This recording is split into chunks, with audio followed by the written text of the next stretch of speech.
The house no one leaves alive. The bodies were found piled up in the barn. 6 of them. The father, the mother, their grown daughter, her little children, and even the housemaid. Their faces were swollen, broken. Blood painted the straw floor.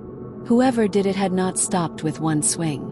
No, the killer had struck again and again, until there was nothing left but horror.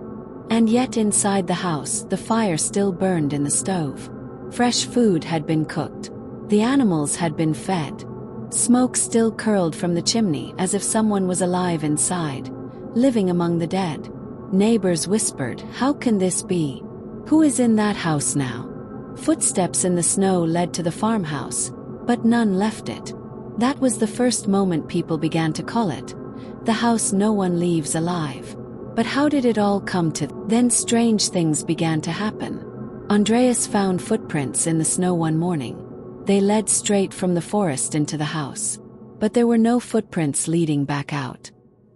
He searched the property, his lantern shaking in the cold wind, but he found no one. No broken doors, no open windows, just silence.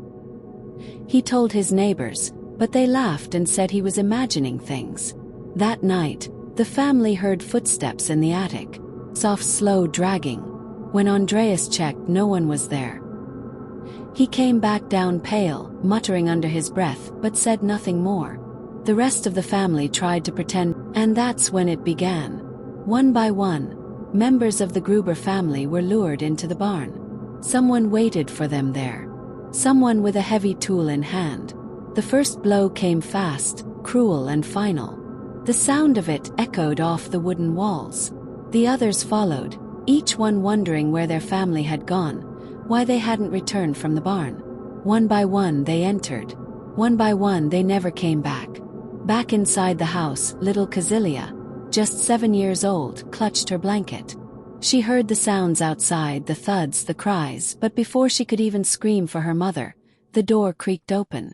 And standing there, framed in the dim lantern light, was the shadow of the hours passed.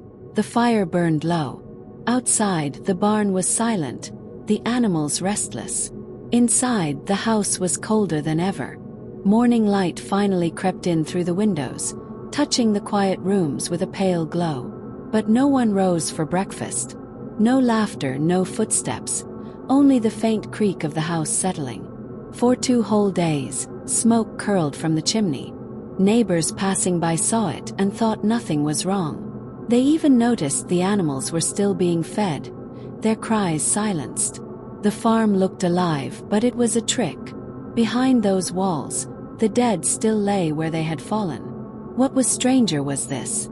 Some said they saw someone moving behind the curtains. A dark figure standing in the upstairs window, staring out at As they moved through the kitchen, they noticed food had been eaten. Bread crumbs sat on the table. The stove was still warm. Someone had been living there all this time. And in the tiny cradle, tucked away in a bedroom, they found baby Joseph. The child had not been spared. The neighbors stood frozen in the bedroom doorway. The cradle rocked gently, though no hand touched it. Inside lay baby Joseph, his small body lifeless and pale.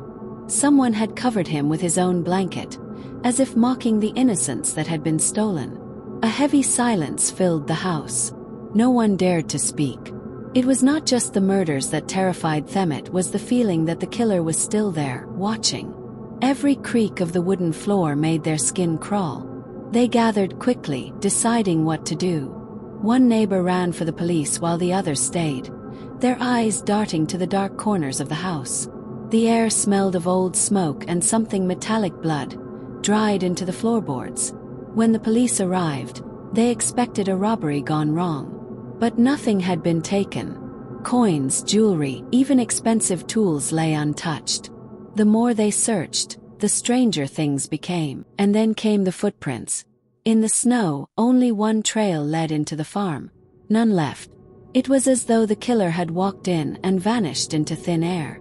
The investigators' lanterns threw long shadows against the barn walls as they studied the scene. Each body had been dragged and piled, as if placed deliberately. Some of the wounds showed hesitation, others showed rage. It was not just killing it was something personal, something meant to terrify.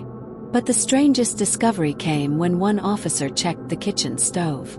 Ashes and charred paper sat inside. When he sifted through them, he found fragments of torn letters, burned beyond recognition. Someone had destroyed evidence, letters that might have explained everything. The villagers whispered among themselves. Who could do such a thing? Was it a stranger wandering the countryside? Or was it someone closer, someone they all knew? Fear spread through the community. People began locking their doors at night, peeking from behind curtains, clutching lanterns when they heard footsteps on the road. The farm remained a crime scene, but no answers came. Days passed. Weeks. The police could not solve it. The farmhouse stood empty, its walls holding secrets no one could uncover. But still, people claimed to see things, lights flickering in the windows at night. The lantern clattered to the floor, its weak flame sputtering before plunging the farmhouse into complete darkness. The villagers froze. No one dared breathe. The slam against the barn door still echoed in their ears, heavy and violent, as though something had thrown itself against the wood from the inside. "Pick it up," one man hissed, his voice shaking. Another scrambled to relight the lantern, his fingers fumbling. At last, the wick caught, and the faint glow spread across the hallway. But the door to the barn stood there, trembling slightly, as if someone or something was still on the other side. One of the men, braver than the rest, gripped the handle. The others begged him not to, whispering frantic warnings. But he pulled anyway. The hinges creaked, and the barn loomed before them. The smell hit them first. Sour hay, iron, and something foul that made their stomachs twist. Their lantern beam swept across the ground. The dried bloodstains were still there. The straw where the bodies had been found looked darker, heavier, like the earth itself was trying to hide what had happened. And then came the sound. A low dragging noise, from the far corner of the barn. "Low. Creep. Up." The men raised the lantern higher, their hearts pounding. The light caught the old wooden stalls, the piles of hay, the shadowed beams above. Nothing moved, and yet the sound was there, coming closer. One man swore he saw eyes glinting in the dark. Another claimed he heard breathing, heavy and uneven, like someone hiding just beyond the reach of the light. Suddenly, the animals in the stalls kicked and bellowed, their cries echoing through the barn. Panic erupted. The lantern nearly fell again as one of the men bolted for the door. The others followed, stumbling into the cold night air, gasping like they had escaped drowning. When they finally stopped running, no one spoke for a long while. But each of them knew what they had heard, what they had felt. The house was not empty. Word spread quickly, and the legend grew darker. The villagers called it cursed, saying the killer had never left. Parents warned their children never to go near the farmhouse. Travelers crossing the Bavarian countryside refused to step onto the land. But some didn't believe the stories. Weeks later, another group of men, this time including a young officer, returned to the farmhouse. It was there, in the cramped space beneath the roof, that one man found something new.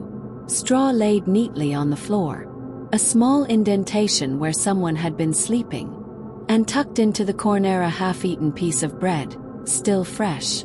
The officer bent to pick it up, and that's when he felt it. A rush of cold air, like someone had moved right behind him. He spun around, raising his lantern, and saw a figure standing in the narrow attic space, its face hidden in the shadows. The officer's lantern shook in his hand, the flickering flame throwing weak light across the attic. The figure stood still, its face swallowed by shadow, its body unmoving. For a breathless moment, neither of them spoke. The officer's heart pounded so loud it drowned out every other sound. "Who's there?" he demanded, his voice cracking. The figure tilted its head, slow and deliberate, as if mocking the question. The officer stumbled backward, hitting the low rafters. He raised his lantern higher, but in that instant the flame sputtered out. The attic fell into absolute darkness. Below, the men in the barn heard a scream, sharp, sudden, and cut off too quickly. They rushed up the stairs, their boots pounding against the wooden boards. But when they reached the attic, they found only the lantern rolling on the floor, its glass cracked, its flame dead. The officer was gone. Fear gripped the group. They called his name, searched every corner, tore through the barn and house, but there was no trace of him. It was as if the farmhouse had swallowed him whole, like it had swallowed the Grubers before.